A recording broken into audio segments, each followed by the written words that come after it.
Okay, so this is special episode 1738, 1739, and 1740.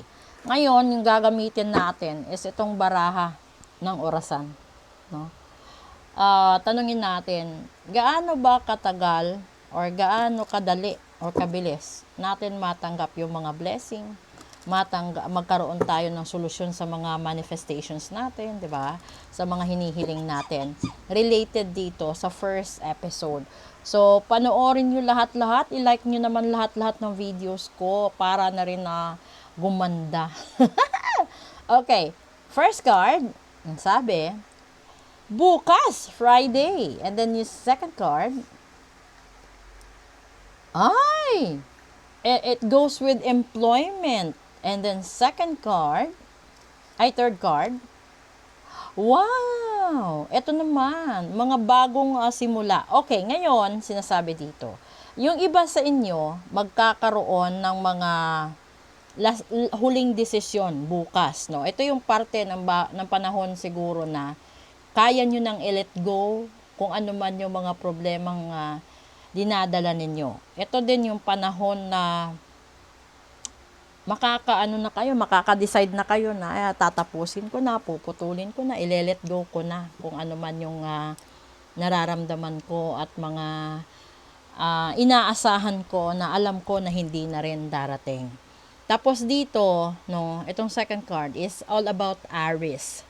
No, sa lahat ng mga Aries, magkakaroon kayo ng magandang trabaho, proyekto, at mga blessing 1 week to a maximum of 1 month.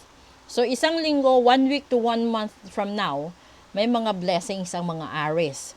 And then, ito namang mga Taurus, which is the third card. You have to create new ideas or probably i-restructure nyo ang buhay ninyo. Kasi gaganda ito from 2 weeks to a maximum of 2 months. So, yung punto dito ngayon, ito yung mga panahon na Aries at Taurus yung pinag-uusapan. Okay? So, sa kabuuan, bukas, yung iba, kailangan ng i-let go. Yung iba naman, kailangan nyo nang tanggapin na ito na talaga yung ending, ito na talaga yung panahon na sa tinagal-tagal na paghihintay ninyo, yung pagdadamdam ninyo, no, wala nang pag-asa. So, yun, no? Kung ikaw din kasi, kasi kalimitan nasa love life na umaasa kang balikan ka, umaasa ka na patatawarin ka, umaasa ka na magkakaroon pa kayo ng sunod na chapter, yung iba umaasa na i-let go na sila, move on na sila, di ba? Para magkaroon din kayo ng sariling kalayaan. So ngayon, kapag yan nagawa nyo, super, ang ganda, 'di ba? Pero dito sa Aries kasi, naramdaman ko dito lahat ng kailangan ng Aries is trabaho para kumita ng pera, 'di ba?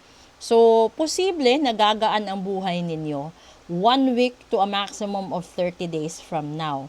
So, asahan nyo yan. Yung Taurus naman, kung ano man yung dinadanas ninyong problema sa ngayon, kung ano man yung mga gusto nyong gawin sa buhay, pangarap nyo sa buhay, mas maganda simulan nyo ito 2 linggo simula ngayon. Wag din lumagpas ng 2 buwan.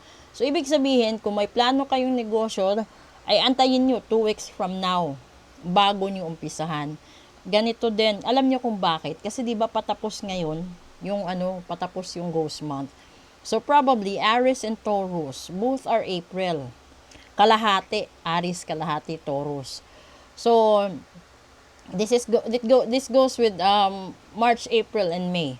3 months na magkadikit.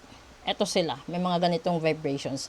So, yung mangyayari dito, antayin nyo itong pagkakataon. Kasi, kung yung iba hindi naniniwala sa baraha, anong tawag nyo sa numero na lumalabas sa loto, numero sa kalendaryo, sa orasan, sa numero sa kung saan-saan? Kasi universe deals with numbers and energy. So, wag niyo sabihin hindi kayo naniniwala sa hula, Pero naniniwala kayong mananalo kayo sa loto.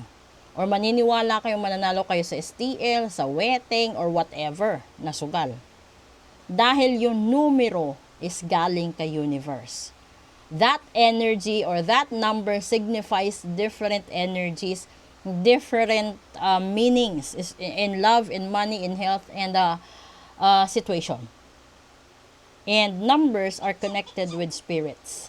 So cards is one of those medium wherein spirits and numbers can take in and provide information or advance information for yourself, especially doon sa mga taong gustong malaman kung kumusta pa ang linggo, ang buwan, or ang susunod na mga buwan at taon sa buhay nila.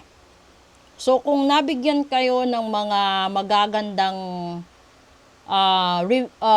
hula or predictions, you have to stay positive along the way. Kasi kahit gaano kaganda yung hula sa'yo, kung ikaw ay na masyadong negative, then hindi tatalab yan. Katulad lang ng numero, di ba? Tataya ka ng tataya ka, di ba? May mga first ball, second ball, loto, wedding, ano pa ba meron? Bingo, baraha, ano pa? Lahat yun. Bibigyan ko kayo ng example. Kung yung para pambayad sa ilaw, tubig, internet, renta ng bahay, kung isusugal mo, hindi ka mananalo, alam mo kung bakit? Yung laman kasi ng puso at isipan mo, kailangan mong manalo. Kasi kapag natalo ka, patay ang lahat ng bayarin. Wala, 'di ba? So andun yung kaba, takot.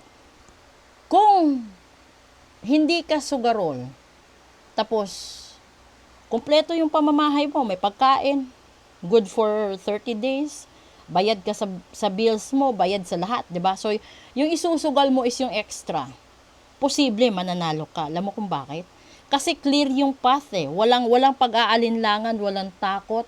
Wala kang pangamba na kung sakaling matalo man, okay lang. Kasi may pagkain eh.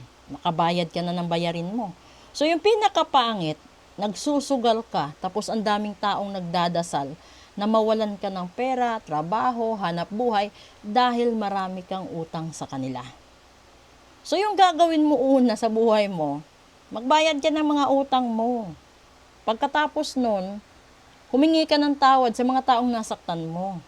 Humingi ka ng paumanhin sa mga taong na-bypass mo. Huwag kang dumiretso sa Diyos kasi wala kang kasalanan sa Diyos. Yung kasalanan mo is nasa kapwa mo. Ngayon dito sinasabi, para hindi ka makarma, para hindi ka magkaroon ng negative prediction at hindi magalit si universe at yung mga spirito sa iyo. Ayusin mo sarili mo bago mo ayusin ang buhay ng ibang tao. Nandito pumapasok ang marites. Dahil ang Aries at saka Taurus ay isa o dalawa sa mga stubborn na mga zodiac.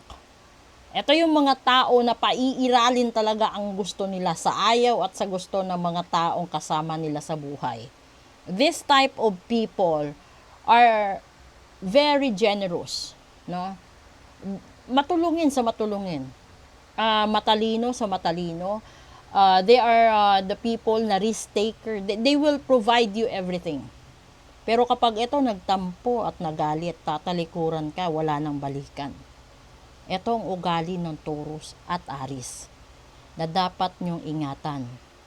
Ngayon, sa gustong magpa-full private reading, sabihin nyo, message lang kayo. Sa gustong magpa-ritual at humabol sa ghost month para matanggal yung kamalasan nyo, yung lahat-lahat na, at bumalik yung magandang buhay ninyo, then magpa-ritual kayo. Ganun lang kasimple ang buhay natin, parang cellphone. You i-clear mo yung storage, magkakaroon ka ng space para ulit sa good memories. Pero hanggat hindi mo dinilit yung mga bad memories yun, maghahang ang cellphone mo, ganun din ang pagkatao mo. Maghahang, hindi ka makakapag-move on kasi nakastick ka doon.